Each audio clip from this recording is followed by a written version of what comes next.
Si alguno desea confesarse, el Padre Ramón Pérez está en este momento ofreciendo el sacramento de la reconciliación. Hermanas y hermanos, qué riqueza estos textos que la liturgia nos presenta en el día de hoy. El Evangelio presenta tres parábolas. La primera tiene que ver con la oveja perdida, que se pierde y simplemente aquel que tiene las otras 99 deja esas en su lugar y va en búsqueda de aquella que se ha perdido.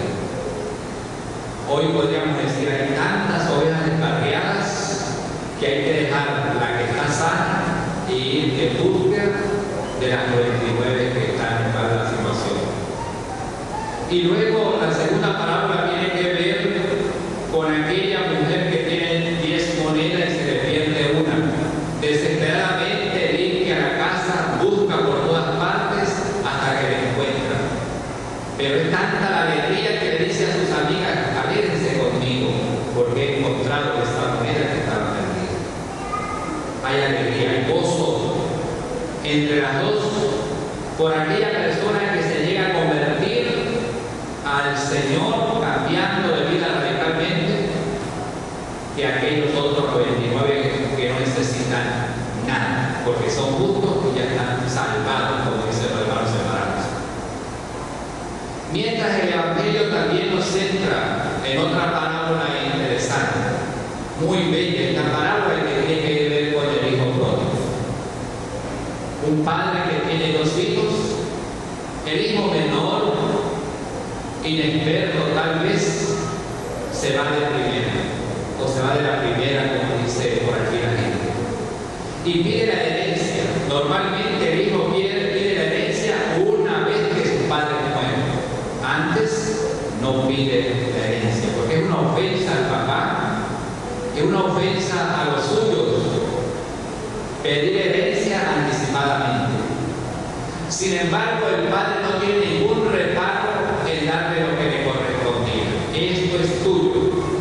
Y aquel joven salió rápidamente a ejercer, entre comillas, la libertad que le caracterizaba. Pero fácilmente no hubo discernimiento, y ese discernimiento le llevó al libertinaje, y el libertinaje le hace esclavo en el pecado. Mucha gente dice: caramba, yo soy libre y hago con mi vida lo que me da la gana, dicen algunos. Y fácilmente se mete esa teoría en la cabeza y termina confundiendo esa supuesta libertad con el libertinaje. Ese joven se creía absoluto, se creía que lo tenía todo, no necesitaba nada. Pero el hombre empezó a gastar el dinero en mujeres en la mala vida y rápido, dice el Evangelio, terminó pasando necesidad. Pero aquí entra entonces la capacidad que tenemos todos nosotros. Y esta capacidad tiene que ver con el ejercicio propio de la inteligencia o de la razón. Dice la palabra de Dios que aquel joven se puso a reflexionar, que a veces nos hace falta muchísimo esto a nosotros. Se puso a reflexionar y dijo a sí mismo, ¿cuántos en casa de mi padre tienen que comer y yo aquí me muero de hambre? Me levantaré. Y aquí está la clave, queridos hermanos. Me levantaré. No importa en el fango o en el pantano en el que se haya caído. No importa. Lo importante es levantarse. Y esta es la clave, queridos hermanos. Porque una vez que está la intención de levantarse, aparece la misericordia de Dios que está por encima de todo. Sin duda, decía al inicio que la liturgia nos centra en el hecho del pecado, pero por encima del pecado está la misericordia de Dios. De manera que la misericordia de Dios es la centralidad de la liturgia de la palabra de este día domingo, día del Señor. Esta misericordia de Dios se expresa en el Padre. En primer lugar, en no tener reparo en darle lo que le correspondía a su hijo. Rápido sacó su fortuna que le correspondía y se la dio. Pero también en cuanto que el padre siempre estaba esperando para recibir a su hijo. No sé de los que están aquí, padres de familia, madre de familia, ¿será un hijo de mala gana en su casa? Se molestó, se fue porque es caprichoso y quería tener la razón en el momento. Y el padre, que es buen padre, buen amigo, siempre nos presenta el Evangelio que estaba esperando. Pero ¿cuál es la alegría de ese padre cuando vuelve su hijo? Nos dice la palabra que salió al encuentro de él y empezó a besarlo y se alegró tanto que le dijo a los criados: rápido, traigan la mejor túnica, sandalias, anillos, maten el ternero gordo y hagamos fiesta. Aquí se expresa la misericordia de Dios, el gozo, la alegría total de ese Padre que en definitiva es el Padre de Dios, el Padre misericordioso, que se expresa cuando alguien está en una situación de pecado, se recobra a sí mismo y se pone en camino hacia el encuentro de ese Padre amoroso. Dios está siempre con los brazos abiertos, esperando que cada uno de nosotros demos ese paso para Él salir a cubrirnos con su gracia.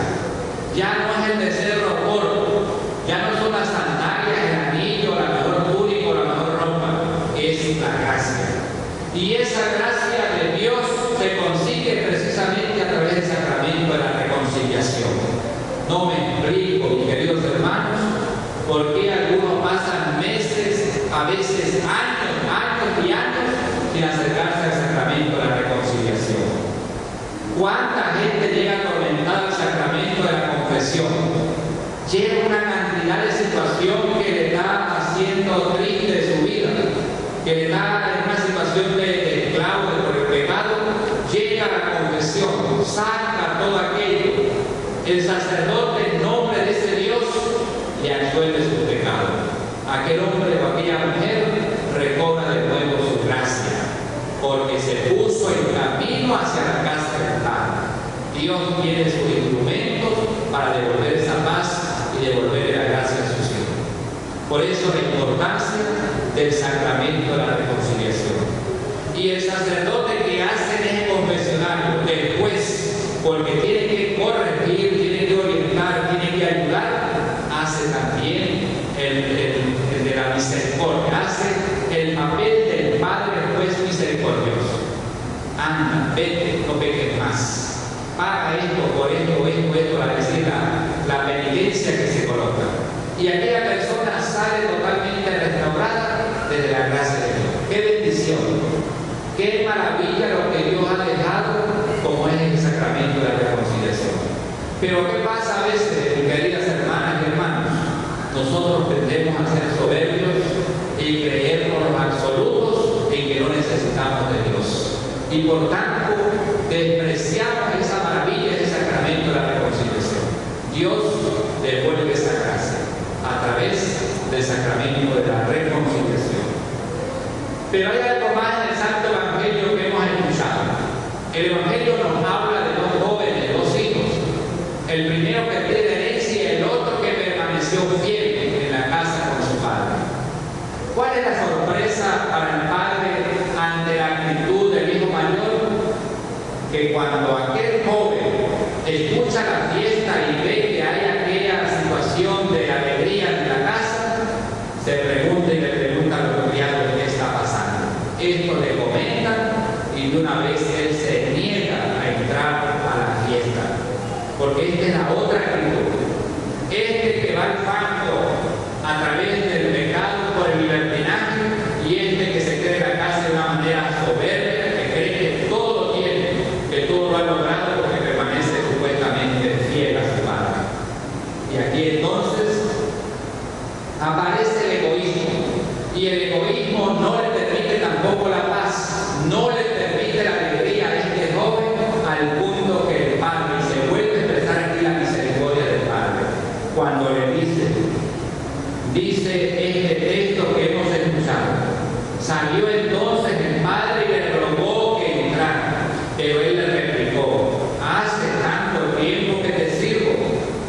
desobedecer jamás fue una orden tuya, y tú no me has dado nunca ni un cabrito para comérmelo con mis amigos.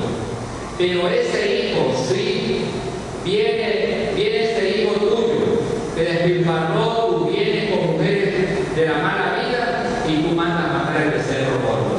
Fíjense la actitud del hijo mayor, el egoísmo. Y luego le dice el padre: hijo, tú siempre estás conmigo y todo lo mío es tuyo. Pero era necesario hacer fiesta y regocijarnos, porque este hermano tuyo estaba muerto y ha vuelto a la vida. Estaba perdido y lo hemos encontrado. Qué situación tan interesante. Qué maravilla. Imagínense que ustedes que hagan ejercicio mental de un campo de aquel padre de familia que solamente tenía 2 hijos. Se va. Pero luego vuelve aquel hijo en una situación de miseria porque lo había perdido todo. Y aquel padre, me lo imagino, en una talanquera en aquel corral, visualizando a ver si venía su hijo, hasta que lo ve.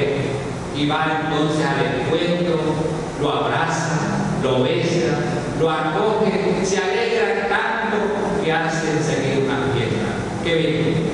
Pero por otro lado, aquel otro hijo que había permanecido allí, qué egoísmo, qué envidia, qué poca aceptación para su hermano. Pero al final el amor prevalece. El amor del Padre logra unir, unificar y hace que de nuevo sea una familia unida.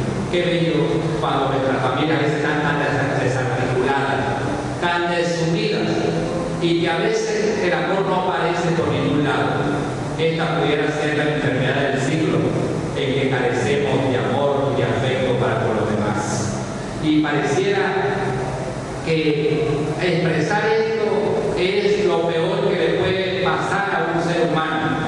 Y hoy el Evangelio nos enseña todo lo contrario. La acogida que debemos tener para con los demás, el amor y la misericordia.